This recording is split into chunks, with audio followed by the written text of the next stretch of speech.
19세기에 가장 존경받던 설교가 중 한 명이 사실은 누구에게도 말 못할 깊은 절망과 싸우고 있었다면 어떨까요? 오늘 우리는 바로 그 우울증이라는 어두운 그림자와 평생을 싸워야 했던 찰스 스펄전의 이야기를 들여다보려고 합니다. 그의 이야기를 통해 어쩌면 우리는 어둠 속에서 진짜 희망을 찾는 법에 대한 아주 중요한 교훈을 발견하게 될지도 모릅니다. 이 고백, 정말 가슴이 아프지 않나요?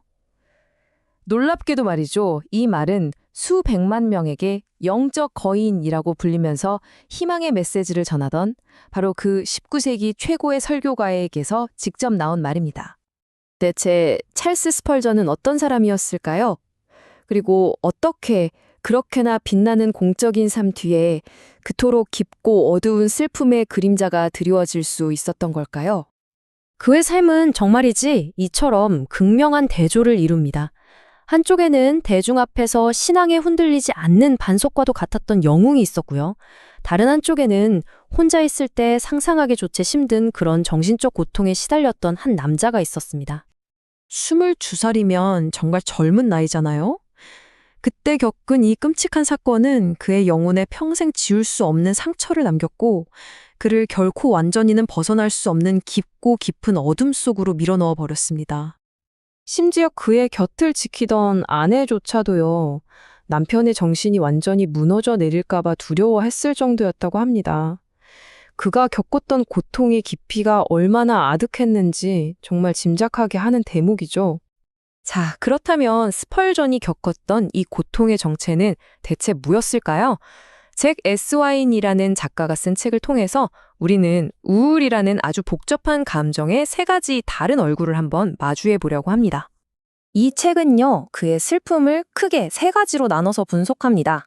첫째는 트라우마나 상실 같은 상황적인 요인, 둘째는 타고난 기질이나 신체 화학작용 같은 생물학적 요인, 그리고 마지막으로 신에게 버림받았다는 느낌 같은 영적인 요인입니다.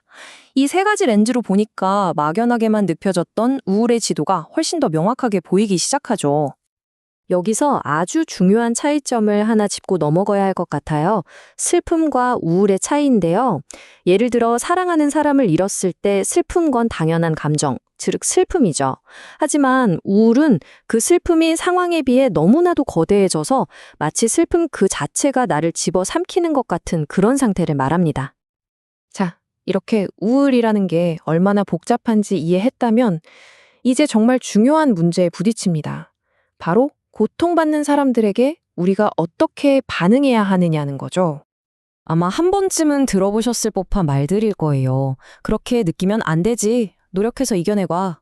물론 좋은 의도로 한 말이겠죠. 하지만 고통받는 사람에게는 이 말들이 네가 느끼는 감정은 틀렸어. 혹은 네 노력이 부족한 탓이야 라는 비난처럼 들릴 수가 있습니다. 스펄전은 이걸 뼈저리게 알고 있었습니다. 이런 식의 도움은 사실상 잔인한 행위라는 것을요. 왜냐하면 상처를 치유하기는커녕 오히려 더 깊은 상처를 낼 뿐이니까요. 그렇다면 섣부른 조언이나 상투적인 위로 대신에 우리는 어떤 언어를 사용해야 할까요? 어떻게 해야 이 깊은 고통에 정말로 다가가고 공감할 수 있을까요? 때로는요, 평범한 단어로는 도저히 표현할 수 없는 경험들이 있습니다. 바로 그때 우리에게는 다리가 필요하죠. 그 해답은 바로 은유, 즉 메타포의 힘에 있습니다. 은유는 말로 다 설명할 수 없는 감정의 깊은 골짜기 위로 다리를 놓아주는 역할을 하거든요. 스펄전은 자신의 고통을 그냥 우울하다는 한 단어에 가두지 않았습니다. 대신 그는 바닥 없는 구덩이처럼 끝도 없이 추락하는 듯한 그 감각을 이렇게 생생한 이미지로 그려냈습니다. 또 그는 자신의 내면을 울부짖는 사막을 건너는 것에 비유하기도 했죠. 아무런 위안도 탈출구도 보이지 않는 그 깊은 고립감과 황량함. 이보다 더 잘 표현할 수 있을까요? 그리고 슬픔에 완전히 압도당하는 느낌을 거대한 파도에 휩쓸리는 이미지로 포착했습니다. 정말 숨이 막히고 저항할 수 없이 잠겨버리는 듯한 그 끔찍한 감정을 말이죠. 이 모든 고통의 이야기를 듣고 나면 우리는 필연적으로 하나의 질문에 도달하게 됩니다.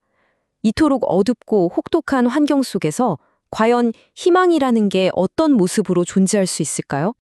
그러니까 핵심은 이거예요. 여기서 말하는 현실적인 희망이란 어둠을 마법처럼 없애주는 약속이 아닙니다. 대신 그 어둠을 혼자 견디지 않아도 된다는 변함없는 동반자의 약속인 거죠.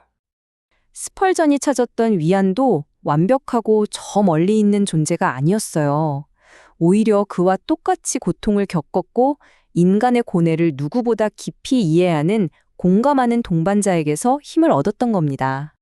스펄전의 이야기는 오늘 우리에게 마지막 질문을 던집니다. 어쩌면 우리가 정말 찾아야 할 것은 고통이 말끔히 사라지는 기적이 아니라 그 어둠 속에서도 묵묵히 곁을 지켜주는 동반자의 존재가 아닐까요? 고통을 없애주려고 애쓰는 대신 그저 함께 있어주는 것, 그것이야말로 가장 현실적이고 또 가장 강력한 희망일지도 모릅니다.